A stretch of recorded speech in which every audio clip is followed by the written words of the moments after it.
Pessoal, então vamos falar das fontes de energia, as renováveis e as não renováveis. Agora que eu parei para tomar uma água e dar uma ajeitada no cabelo, que eu percebi que eu tô meio camuflada no meu papel de parede aqui, né? Um rosa bem clarinho, o batom vermelho que eu passei para tentar ver se vocês não percebem que eu tô com olheira, mas não tá dando para não perceber, né? Tá bem evidente. Fiquei meio camuflada aqui, ó, nos tons do papel de parede. Maravilha.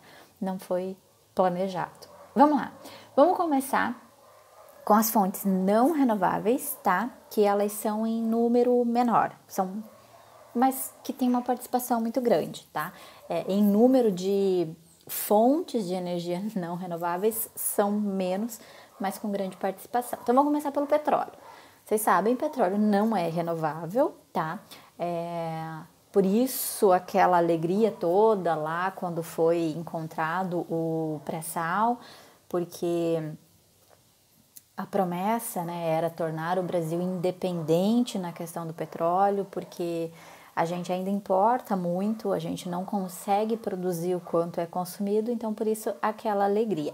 Mas é uma fonte não renovável, tá?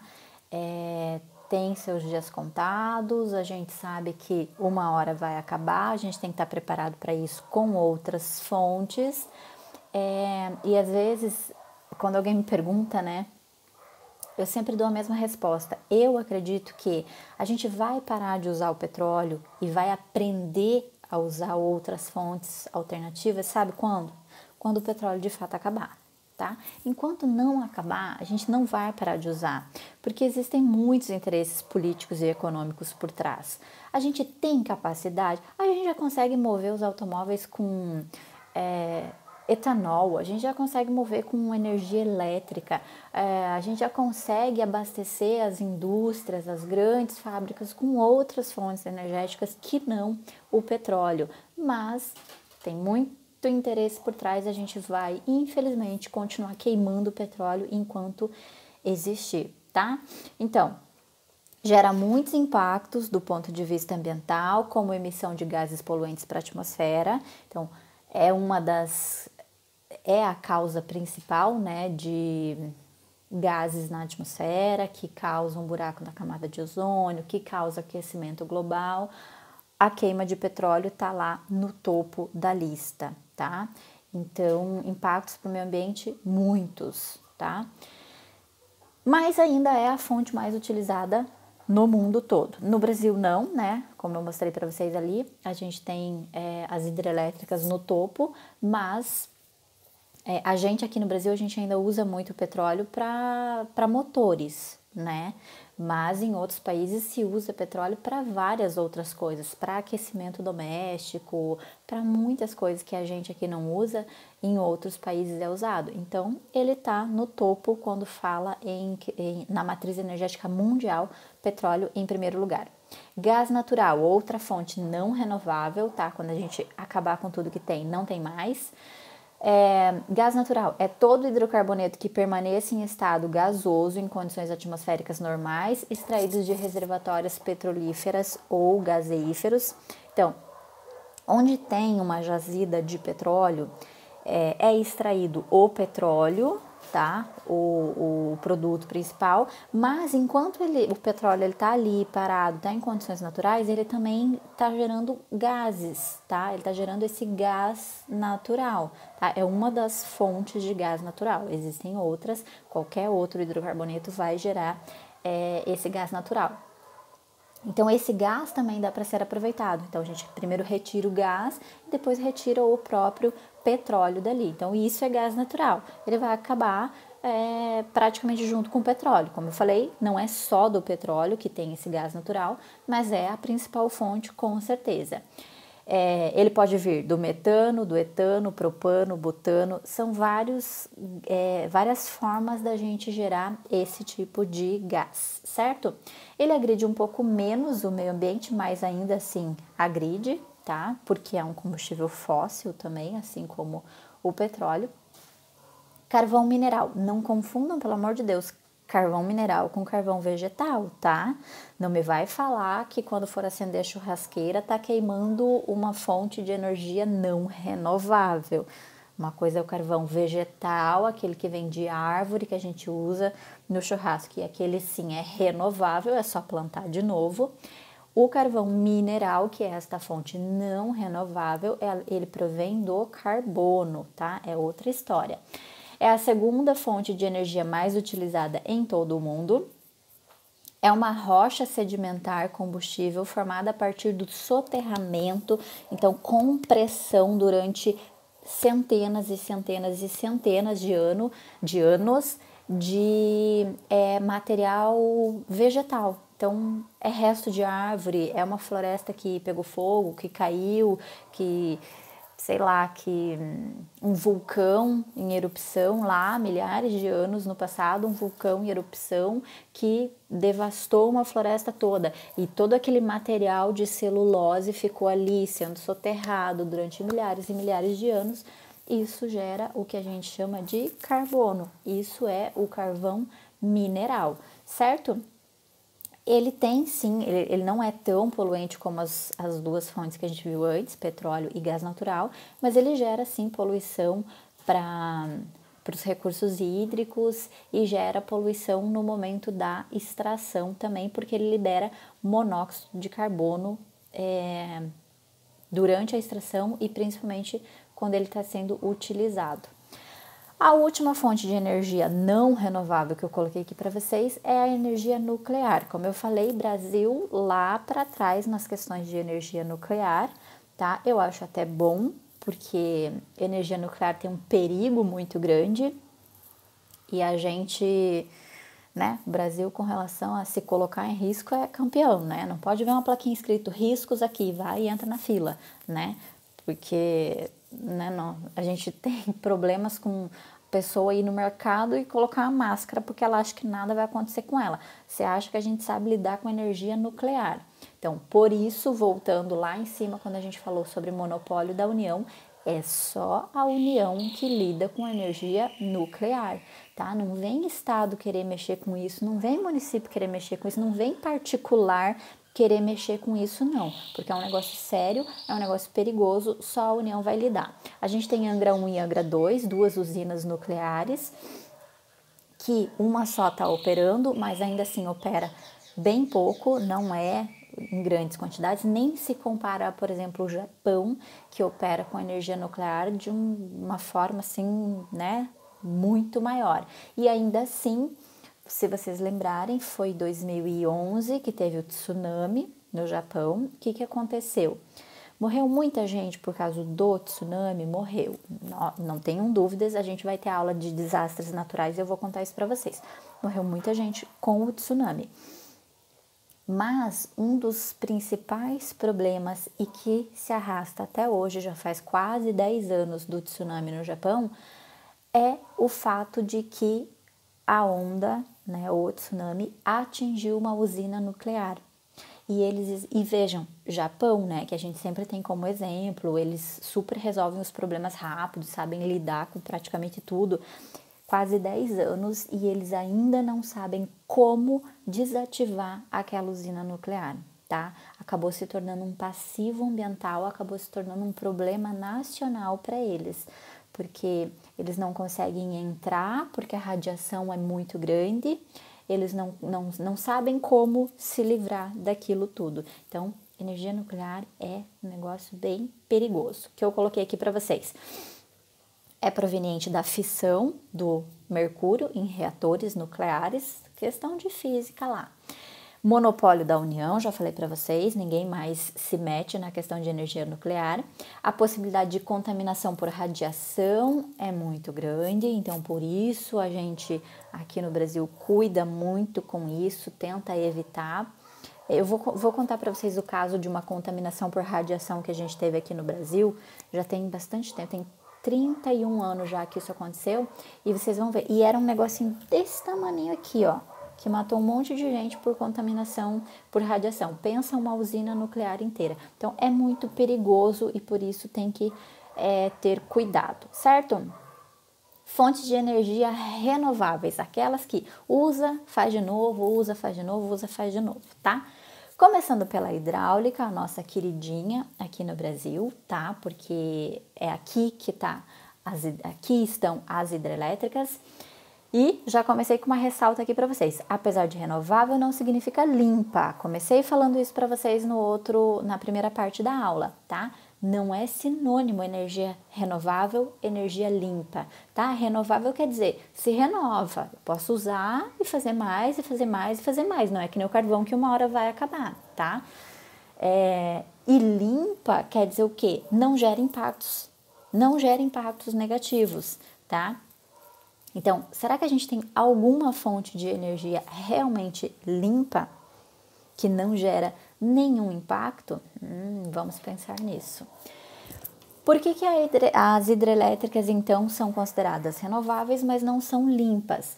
Porque elas geram, sim, impactos, tá, gente? Tanto para o meio ambiente quanto para a sociedade, e já superamos a ideia de que sociedade está dentro do conceito de meio ambiente, né?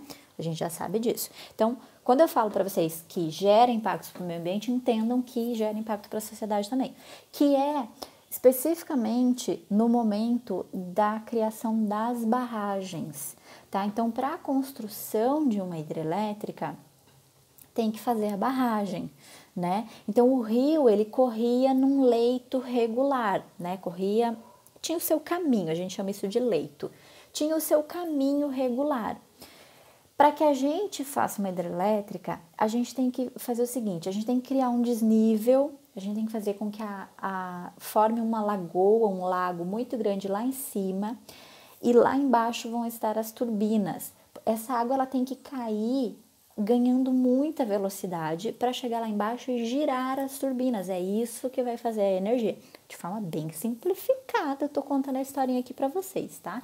Se alguém já teve a oportunidade de conhecer Itaipu, sabe com mais detalhes do que eu tô falando. Para conhecer as turbinas, você pega um elevador que parece que você vai chegar no meio do inferno, de tanto que aquilo desce e do tanto que aquilo é quente lá embaixo. Mas enfim, resumidamente, é assim que tem que fazer. Então, tem que criar essa barragem para que a água se acumule lá em cima, caia com muita velocidade e faça as turbinas girarem, gerando energia, tá? Resumido é isso. No momento que a gente faz estas barragens, a gente faz com que o leito do rio, né, o caminho que o rio percorria, se altere, tá? Porque isso vai criar um lago muito grande. Muitas coisas serão alagadas, vai ficar debaixo d'água. As pessoas vão ter que ser desapropriadas, porque as suas casas vão ficar debaixo d'água. Uma área muito grande vai ser alagada. E neste momento é que a gente gera muitos impactos ambientais, tá? Florestas inteiras indo para baixo d'água, são cidades inteiras indo para baixo d'água, tá? Então, dizer que as hidrelétricas são uma fonte renovável tá certo, mas dizer que é uma fonte limpa não tá certo, porque no momento do estabelecimento da barragem o impacto ambiental é muito grande, certo? Biomassa. Então, eu até dividi aqui biomassa em biodiesel e etanol, 2 exemplos. Mas biomassa é todo recurso renovável oriundo de matéria orgânica, seja de origem animal, seja de origem vegetal, que pode ser utilizado na produção de energia, tá? Um grande problema é que os vegetais eles têm uma capacidade de geração de energia muito baixa, uma eficiência termodinâmica, né? Então, eu preciso de muita biomassa, eu preciso de muito vegetal para conseguir produzir uma quantidade pequena de energia. Então, gera impacto? Até que ponto vale a pena isso? Coloquei como exemplo aqui, biodiesel, combustíveis derivados de biomassa renovável para serem utilizados em motores a combustão. Principais exemplos, milho, soja, dendê, amendoim, girassol, todas essas sementes que a gente chama de oleaginosas, sementes que têm óleo, podem sim gerar o biodiesel, tá? E o etanol? Bom, o etanol a gente conhece, né? O Brasil, lá na década de 90, foi, assim, ovacionado pelos outros países do mundo pela nossa política voltada para etanol, produção de etanol, né? Então, a gente descobriu o etanol, álcool, tá? Álcool de posto, álcool para combustível. Então, a gente descobriu a forma de pegar a cana-de-açúcar, e a gente tem cana-de-açúcar assim, ó, muito, tá? A cana-de-açúcar nasce no Brasil com uma facilidade que em outros países tentaram implementar políticas parecidas, tentaram copiar o nosso etanol, mas a cana-de-açúcar, né, ela vai bem aqui, não quer dizer que ela vá bem em qualquer país. Vai plantar cana-de-açúcar na Rússia para ver o que acontece, né? Fica lá debaixo do gelo e não vai dar certo.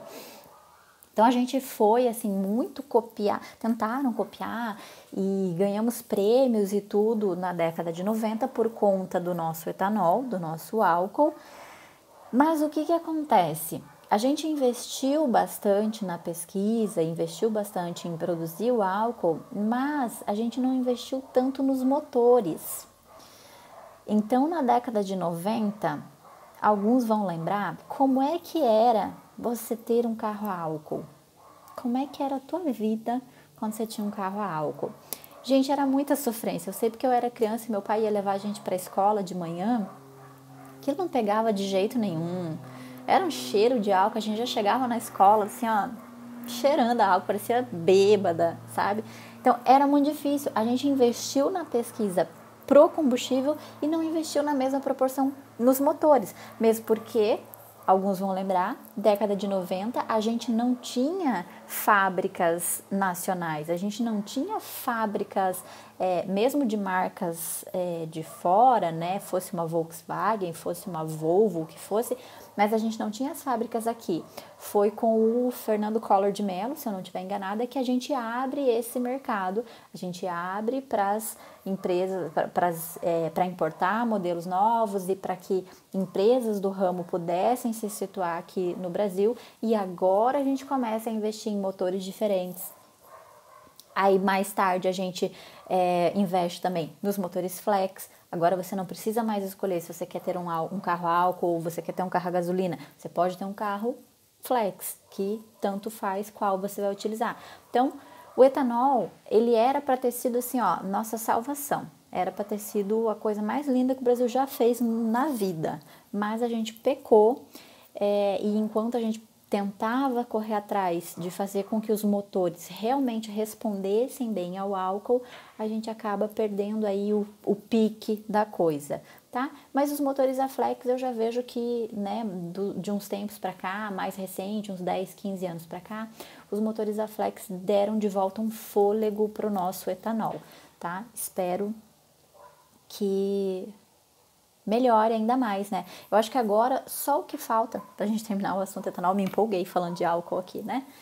Pra gente encerrar, pra gente realmente deslanchar a questão do etanol no Brasil, eu acho que o que falta só é a eficiência. Eu confesso pra vocês que eu não abasteço meu carro com etanol. Professora, mas ele é uma tecnologia nossa, né? A gente devia se orgulhar dele. E ele é muito menos poluente do que o petróleo, sem dúvidas nenhuma. Ele é muito menos poluente do que o petróleo, que é um combustível fóssil. Mas ele não vai me dar a autonomia que a gasolina dá. Então, tá aí um grande problemão pra gente resolver. Últimas fontes de energia renovável aqui. Biogás, produzido com base em dejeitos urbanos. Lembra quando eu falei para vocês comparei lixão com aterro sanitário? E daí eu falei para vocês, gente, o lixão fica lançando gases ali, ó, gás, vai decompondo aquele lixo todo e os gases indo para a atmosfera, principalmente o metano. Enquanto que no aterro sanitário esse gás é captado para gerar energia para ser utilizado dentro do próprio aterro sanitário. Biogás, tá? Decomposição de rejeitos geram esse gás que pode ser aproveitado. Então, qualquer decomposição, pode ser fezes animais, pode ser lixo, seja o que for. Decomposição de rejeitos geram biogás. Energia eólica é aquela obtida com vento. O Brasil tem um potencial muito grande mesmo para energia eólica, especialmente no Nordeste, tá? Eu pessoalmente não conheço, mas quem conhece diz que é um lugar que venta muito e é onde estão os nossos parques eólicos, tá? Onde mais tem parque eólico é o Nordeste, justamente pelo quanto venta lá. E aí, então assim, do ponto de vista ambiental, maravilhoso. É uma energia limpa, essa é limpa, tá? Além de renovável, ela é limpa, porque o que gera de impacto, né? Mas sempre tem o bicho grilo que vem e diz, não, espera, mas mata o passarinho. Então, se vocês forem procurar na literatura, e eu até coloquei no material aqui para vocês, porque eu coloquei no material? Eu nem coloquei, porque eu já tô tão saco cheio com esses bichos grilos que eu até tirei do material. Mas eu acho que nos slides ainda tá. Eles dizem que, não, a energia eólica não é boa porque as pás girando, o passarinho vai e o passarinho morre. Então, assim, eu acho meio absurdo. É uma energia super limpa, é uma energia super proveitosa. Custo. Tem o custo de instalação. É extremamente caro você instalar um parque eólico, mas depois que ele já está instalado, o custo para gerar energia é perto de zero, tá? Aí você vem me dizer que morre o passarinho porque... E as primeiras vezes que me falaram isso, eu até não acreditei. Falei, gente, não pode ser. Passarinho não pode ser tão burro que ele tá vendo o negócio girar e ele vai. Pior que vai. Se você colocar no Google agora, você vai encontrar vídeos mostrando isso. É como se eles ficassem hipnotizados com aquilo, assim, ó, e eles vão, e eles vão, e eles dão na pá e acabam morrendo por conta disso. No chão de parques eólicos, diariamente tem funcionários passando para juntar todos os bichinhos que morrem ali. Enfim, é coisas a se pensar, tá? Deixou de ser uma energia limpa agora, porque gerar gera um impacto para o meio ambiente, né? Os passarinhos que morrem ali. Deixou de ser uma energia limpa? Pensa nisso. E coloquei aqui para vocês a última fonte de energia renovável, que para mim, assim, é onde a gente devia focar nossos esforços, é a que está lá atrás, está no fim da fila da nossa matriz energética, mas é onde a gente mais devia investir, que é a energia solar, tá? É 0,800, não custa nada. De novo, custa você instalar os equipamentos, custa você instalar as placas de captação da energia. Mas depois que você tem isso instalado, você não paga mais para gerar essa energia, né? O sol chega ali de graça, ele vai incidir, ele vai gerar a energia. Então, ponto negativo, o alto custo de implantação, necessidade de grandes espaços, porque assim, quando a gente fala em energia solar, a maioria das pessoas pensam em geração residencial, né? Eu, para minha própria casa, se eu quiser gerar, é óbvio que eu vou instalar as placas no teto.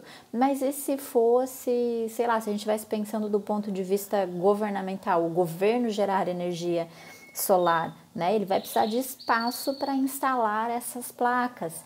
Então tem aí uma questão de necessidade de grandes espaços para colocação.